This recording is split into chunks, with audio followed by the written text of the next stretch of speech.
Today, we're going to be tackling a question that you've probably thought about yourself at some point in your life. Oh, yeah. Do our ideal partner preferences actually matter when we're evaluating potential partners in the real world? Oh, it's a question that has fascinated and puzzled relationship researchers for decades. To get to the bottom of this, we're going to look at a fascinating study that was published in the Journal of Personality and Social Psychology. This study is one of the largest of its kind, over 10,000 participants across 43 countries. Wow, that's a lot of data on love. It is. So let's start with the basics. What exactly are ideal partner preferences, and Right. why should we care? Think of them as your romantic wish list. Yeah. The traits and qualities that you find most desirable in a partner. Yeah. Things like a sense of humor, intelligence, kindness, maybe even a shared love for a specific hobby. Okay, I can definitely relate to that. Right. We all have our own unique list, right? Exactly. And Yeah. researchers have been studying these preferences for over 80 years, Yeah. believing that they play a key role in how we choose our partners. So for almost a century, scientists have been trying to understand these love maps of ours, but how do our preferences actually play out in the real world? Mhm. I've heard of this idea called the matching hypothesis, Right. but it's always seemed a bit simplistic to me. Well, the matching hypothesis basically suggests that we're drawn to partners who reflect those ideals, Okay.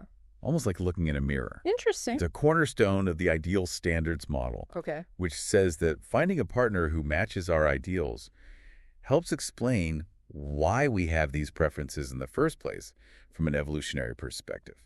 So are you saying that we're essentially looking for a partner who checks off all the boxes on our wish list? You could say that, but the evidence for the matching hypothesis hasn't always been clear-cut. Oh, really? It's a bit more complicated than it seems. Ooh, I love a good mystery.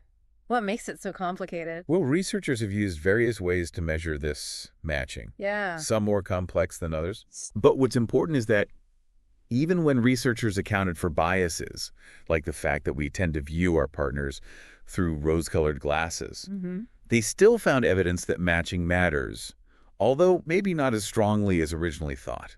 Okay, so it's not just a case of finding someone who perfectly matches our list. Right. There are other factors at play. Exactly. Tell me more about this massive study. How did they approach this question of matching? Okay, so they asked participants to rate 35 different ideal partner attributes. Wow.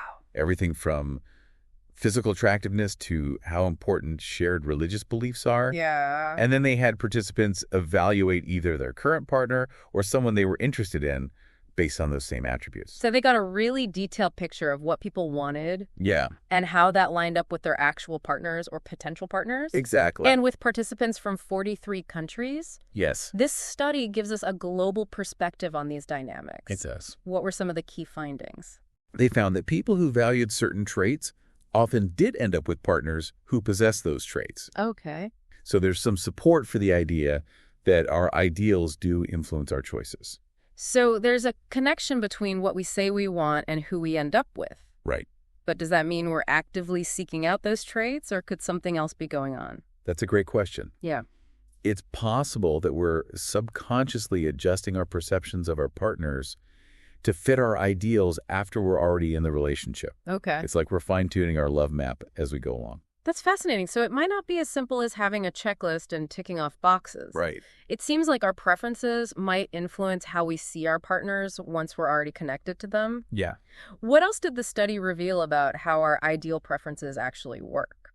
Well, they went a step further and examined how our preferences for specific traits, not just the overall pattern, influenced our evaluations. Okay. And what they discovered is quite surprising. Okay. You've definitely piqued my curiosity. What did they find? You might think that those highly sought-after traits, like warmth, trustworthiness, and attractiveness, would be the strongest predictors of how much we like someone right. That seems logical. Those qualities are usually at the top of everyone's list. Well, surprisingly, the study found that matching on those super desirable traits didn't have the strongest impact on relationship evaluations. Hold on, you're telling me that those top-tier qualities we supposedly all crave don't actually predict how much we like someone. That's really unexpected. It is. Instead, they found that matching effects were stronger for traits like religiosity and extroversion. So while those qualities are important to us, they might not be the ultimate deal breakers. Yeah. It's like we might say we want someone super attractive and trustworthy, but Our actual attraction is swayed more by things like shared interests or personality traits. Exactly. It challenges our assumptions about what really drives those sparks. And it suggests that certain traits, maybe those that are moderately desirable, might actually play a bigger role in partner choice than we consciously realize. That's a real aha moment. So what else did they uncover about how these preferences play out in the real world? This study also shed light on the fascinating interplay between what's considered generally desirable in a partner and those unique preferences we all hold dear. Okay, I'm intrigued. Tell me more about this distinction. They found that we're all drawn to partners who possess qualities that are considered desirable in general, regardless of our own specific preferences. Oh, okay. They call this normative matching. So it's like we're all influenced by societal norms and what's considered attractive, even if we don't realize it. Precisely, but at the same time, our own unique preferences, what they call distinctive matching, still have a significant impact, even if it's not as strong as those broader societal influences. So it's a delicate dance between what society tells us is attractive and those individual quirks that make us unique. Yeah. But does this dynamic change depending on whether we're single and looking for love or already in a relationship? That's a great question, and one that researchers have debated for a while. The traditional thinking was that matching might matter more in established relationships. But guess what? What? Don't leave me hanging. This study found absolutely no difference in matching effects between single people evaluating potential partners and those already in relationships. So whether you're swiping through profiles or snuggling on the couch with your partner, your ideal preferences are equally at play. Yes. That's really interesting, but I'm particularly curious about those findings regarding single people. Okay. You mentioned earlier that there were some surprising discoveries in that area. Tell me more. Well, this is where things take a really unexpected turn. Remember, this study included a separate group of single people who reported their ideal preferences. Right. And then a few months later, evaluated potential partners. Right. They had some time to reflect on their love map before actually putting it to the test in the real world. Yes. So what happened? This is the part that really surprised researchers. They found absolutely no matching effects when those single individuals evaluated potential partners a few months down the line. Hold on. So they knew their ideal preferences, they had time to think about them, and then nothing. It's as if those stated preferences vanished into thin air. It doesn't make sense. Did those ideals just go on vacation? It's a real head-scratcher, it seems like, at least in this particular group. Knowing their ideal preferences ahead of time didn't actually predict who they ended up finding attractive. That's completely unexpected, but they did report those preferences earlier, right? They did. Maybe something shifted in the meantime, That's possible. like their priorities or circumstances. Yeah, Maybe they realized they weren't being entirely honest with themselves about what they truly desired. that's certainly a possibility. Yeah. Maybe our ideals are more fluid than we think, especially as we navigate the ups and downs of dating. So maybe those ideals get a reality check when we're out there in the dating world. It's like, oh, I thought I wanted someone super adventurous, but actually I'm kind of into this homebody who loves to cook. Exactly. This study didn't tell us why those single participants' stated ideals didn't match up with their later evaluations. Okay. But it does raise some intriguing questions about how our desires might shift over time and whether those changes happen consciously or subconsciously. This is making me rethink everything I thought I knew about ideal partner preferences. It seems like there's a lot more to uncover. What other surprises did this study reveal about the gap between what we say we want and what actually draws us to someone? Well, this is where the study takes a really fascinating turn. They decided to compare people's stated preferences, Yeah. what they say they want, Uh-huh. to their revealed preferences, what actually seem to be driving their attraction in real life. Okay. And let me tell you, the results are eye-opening. Okay. Stated versus revealed. I'm ready for the drama. Were there any big mismatches? You bet, for instance, people tended to undervalue traits like confidence in their stated preferences. But when it came to their actual evaluations, confidence had a much stronger impact than they initially thought. So even if people don't consciously realize it, confidence is a real turn-on. It seems that way. That makes sense to me. There's something magnetic about someone who's self-assured and comfortable in their own skin. Exactly. And on the flip side, they found that people often overvalued attractiveness in their stated preferences. It's like we think we're putting more emphasis on looks than we actually are when it comes down to evaluating real-life partners. That's interesting. Maybe it's easier to admit to wanting someone kind and confident than to confess that we're secretly suckers for a pretty face. Maybe so. But did these mismatches play out differently for men and women? The age-old question. When they looked at stated preferences, they did find the classic gender differences. Okay. Men placing more value on attractiveness and women on earning potential. That's what we usually hear about gender differences in mate preferences. Right. But I have a feeling there's a twist coming. You know, me too. Here's the twist. Those gender differences completely vanish when looking at revealed preferences. Wait a minute. So men and women essentially were on the same page about what they found attractive in real life, even if their stated preferences differed. Precisely. It suggests that those traditional assumptions about gender differences in mate preferences might not be as clear-cut as we once thought.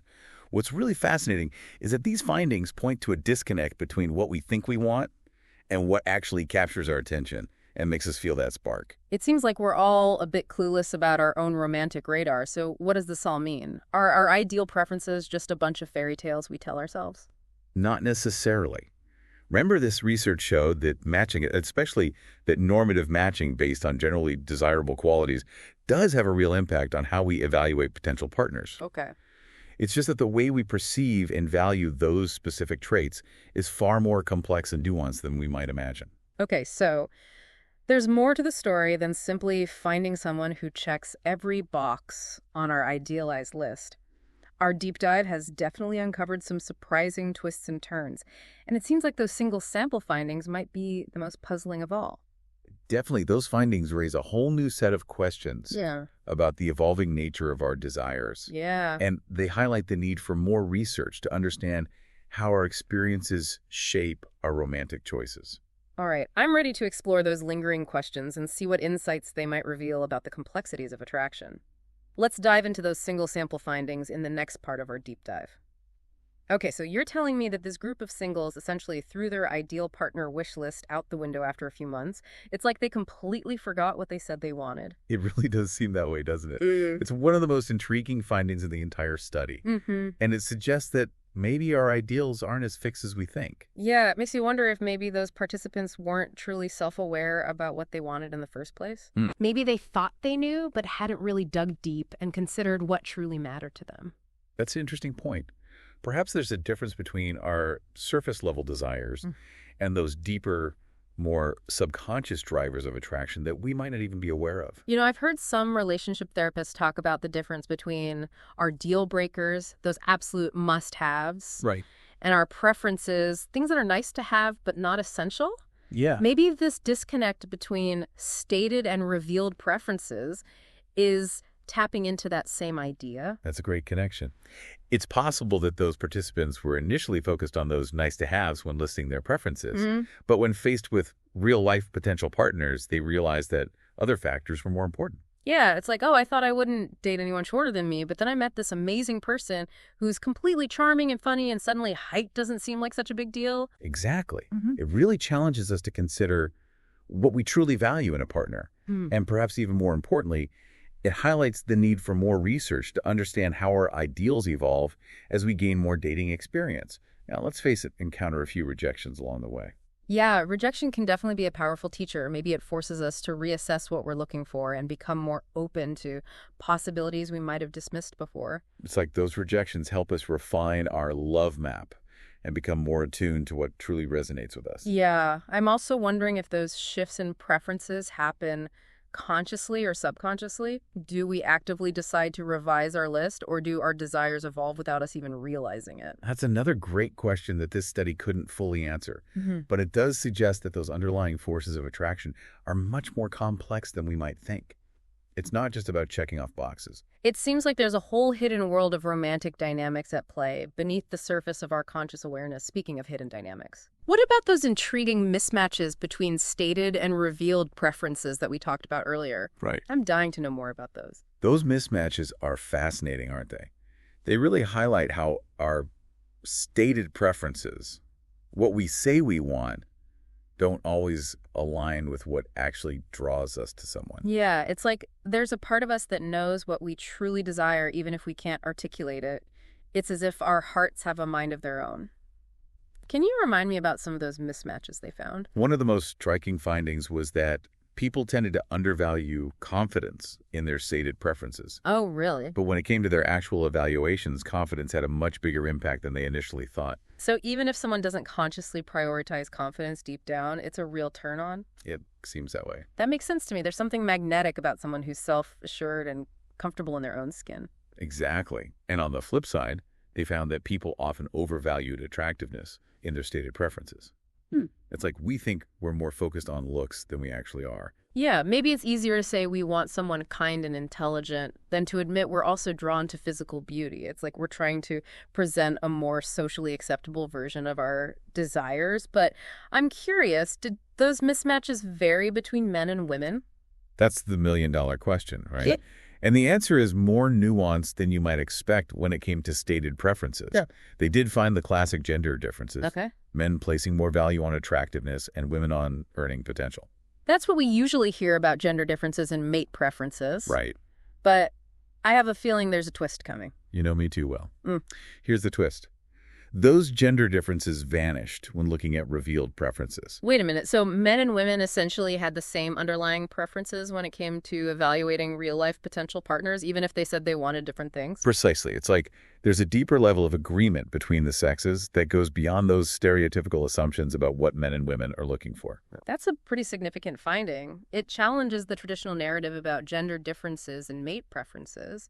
But it also raises a bigger question. What does it mean that our stated preferences aren't always accurate reflections of our true desires? It's a question that goes to the heart of human psychology and self-awareness. Perhaps we're not always as in touch with our desires as we think we are. Or maybe we're influenced by social expectations or even trying to portray ourselves in a certain light. You know, it's almost like we're all wearing these masks when it comes to dating, trying to present the ideal version of ourselves and what we're looking for. But deep down, there's a more authentic self with desires that might surprise us if we really get the time to explore them. I love that analogy. It speaks to the complexity of human nature and how we navigate the delicate dance of attraction. So if our stated preferences aren't always reliable, how can we figure out what we truly desire in a partner? It seems like we need a new approach to understanding those deeper, more subconscious drivers of attraction. I think that's a crucial question, and one that this study opens up for further exploration. Perhaps we need to move beyond those simple checklists and delve deeper into those underlying psychological and emotional factors that shape our romantic choices. This deep dive has definitely challenged my assumptions about ideal partner preferences. And it's made me realize how much more we have to learn about the mysterious forces that draw us to certain people. Exactly, and it highlights the need for a more nuanced understanding of how our desires evolve and adapt as we navigate the complexities of love and relationships. This conversation is definitely giving me a lot to think about. I'm curious, what are some of the other factors that might be influencing our attraction to certain people beyond those stated preferences? That's a great question, and one that researchers are continuing to explore. One area of research that's particularly fascinating is the role of subconscious cues and signals in attraction. Okay. For instance, we know that things like body language, pheromones, and even subtle facial expressions can play a powerful role in shaping our perceptions of potential partners. So it's not just about what we say we want, it's also about those unspoken cues and signals that we're picking up on a deeper level. It's like we're constantly sending and receiving these subtle messages that influence our attraction. Exactly. And what's really interesting is that these subconscious cues can sometimes override our conscious preferences. Wow. For example, you might be drawn to someone who has a certain scent or way of moving, even if they don't necessarily fit your ideal type on paper. That makes sense. It's like there's a part of us that's drawn to certain qualities on a primal instinctual level, regardless of what our conscious mind might be telling us. But what about the role of shared experiences and values in attraction? Do those play a role beyond simply matching on specific traits? Absolutely. Research has shown that shared experiences and values can be incredibly powerful bonding agents when we share meaningful experiences with someone, whether it's traveling to a new place, overcoming a challenge together, or simply enjoying a deep conversation. It creates a sense of connection and intimacy that can deepen attraction. So it's not just about finding someone who shares our love of hiking or our political views. It's about creating those shared experiences that forge a deeper bond. I think that's something that a lot of people overlook in the dating world. Yeah. We get so caught up in those superficial checklists that we forget about the importance of building those meaningful connections. I agree. I think that's why it's so important to move beyond those initial getting to know you questions on a date and really delve into those deeper conversations that reveal our values, passions, and life experiences. I'm starting to think that maybe the key to unlocking those deeper levels of attraction isn't about having a perfect list of ideal traits. It's about being open to those unexpected connections and allowing ourselves to be surprised by who we find ourselves drawn to. I think you're onto something there. It's about cultivating a sense of curiosity and openness in the dating process and letting go of those rigid expectations. It's about embracing the mystery and allowing ourselves to be surprised by love. This has been such an insightful conversation. I feel like I'm starting to see the whole concept of ideal partner preferences in a new light. Yeah. It's not just about finding someone who checks all the boxes. It's about exploring those deeper layers of attraction and being open to the unexpected. Absolutely. And I think one of the most important takeaways from this research is that our desires are constantly evolving and adapting as we gain more experience and self-awareness. It's a journey of discovery, and there's always more to learn about ourselves and what truly makes our hearts sing. Okay, so we've delved into the complexities of matching those surprising single sample findings and the fascinating disconnect between our stated and revealed preferences. What other intriguing findings did the study uncover about the ever-evolving landscape of attraction? Well, one finding that particularly stood out to me was the role of relationship context in shaping our perceptions of our partners. What do you mean by relationship context? Researchers have long been interested in how our perceptions of our partners and our relationship satisfaction might differ depending on factors like relationship duration, commitment level, and whether we're in a new and exciting relationship or a long-term established partnership. So are you saying that our love map might shift depending on where we are in our relationship journey? Like maybe those ideal preferences we had when we were first dating aren't as important 5 years down the road. Exactly. And what's fascinating is that this study found some evidence to support that idea. They discovered that participants who were in newer relationships, those who have been dating for a shorter period of time, were more likely to perceive their partners as matching their ideals, even when those partners didn't actually possess those traits to a high degree. So it's like we're wearing those rose-colored glasses even more strongly in the early stages of a relationship. It seems that way. We're seeing our partner through a lens of idealization, focusing on those positive qualities and overlooking any potential flaws. That's exactly what the research suggests. And it makes sense from an evolutionary perspective. In those early stages, when we're still figuring out if this person is a good match for us, it's beneficial to focus on those positive aspects and build that initial sense of attraction and connection. Yeah, it's like we're giving the relationship a chance to blossom before we start nitpicking those little imperfections. But does that mean that we become more critical and discerning as the relationship progresses? That's an interesting question, and one that researchers are still exploring.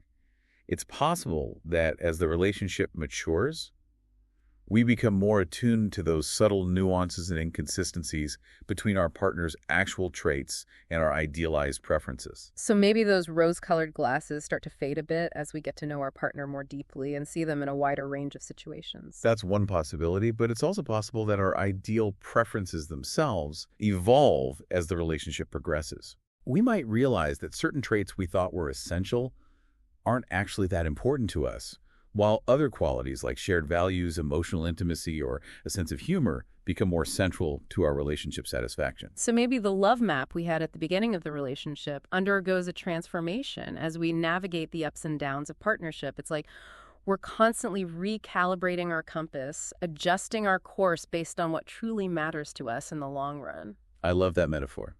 It speaks to the dynamic and ever-evolving nature of love and relationships, and it highlights the importance of staying curious and open to those shifts in our desires and preferences as we grow and change alongside our partners. This has been such a fascinating exploration of the complex world of attraction. We've uncovered some truly surprising findings about how our ideal preferences play out in the real world and how our desires might be more fluid and nuanced than we realize. Absolutely. And I think one of the most important takeaways from this research is that there's no one-size-fits-all approach to understanding attraction. It's a multifaceted and ever-evolving process.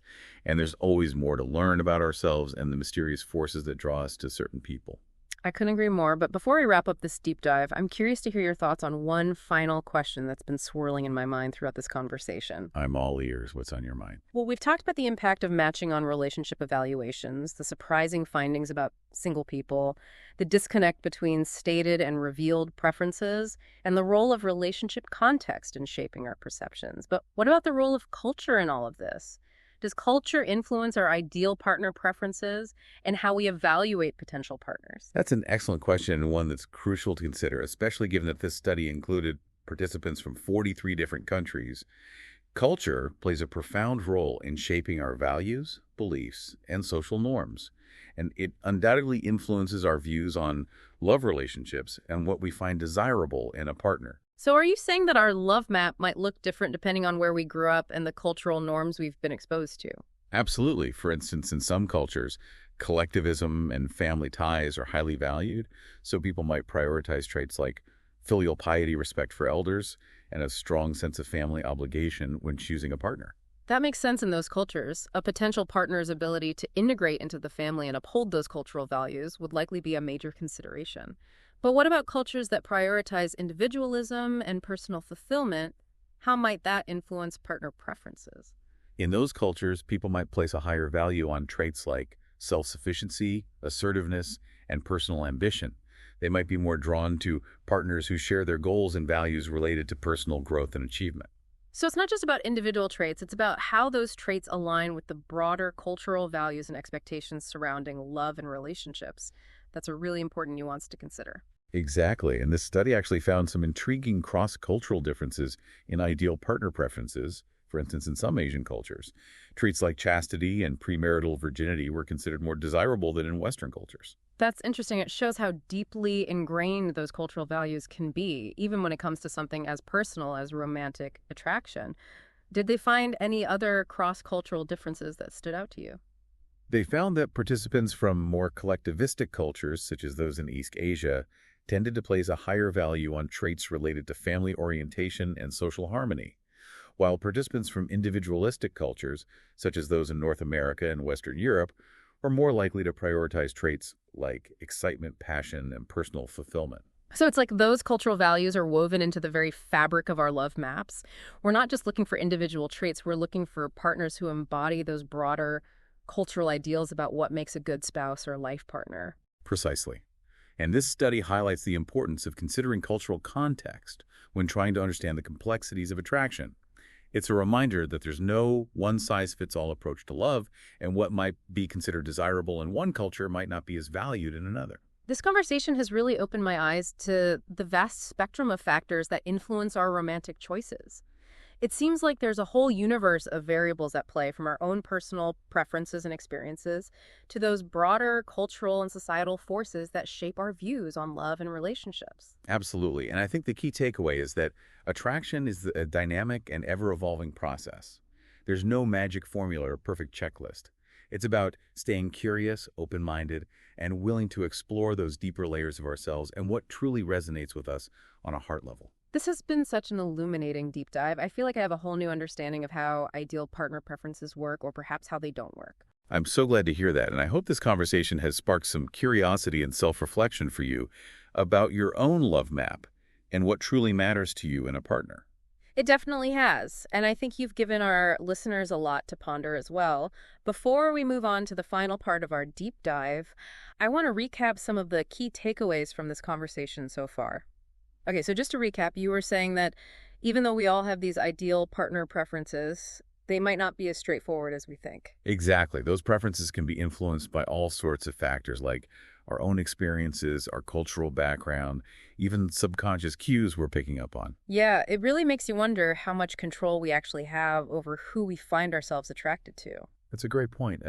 It seems like attraction is this intricate dance between our conscious desires and those deeper subconscious forces that we might not even be fully aware of. So if our stated preferences aren't always accurate, how can we get a better handle on what truly matters to us when it comes to romantic attraction? That's the million-dollar question, isn't it? Yeah.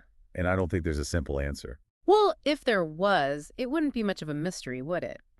But surely there are some things we can do to become more self-aware about our romantic radars. Absolutely. I think the first step is to cultivate a sense of curiosity about ourselves and our desires. So instead of approaching dating with a rigid checklist, we should be more open to exploring what truly resonates with us. Exactly.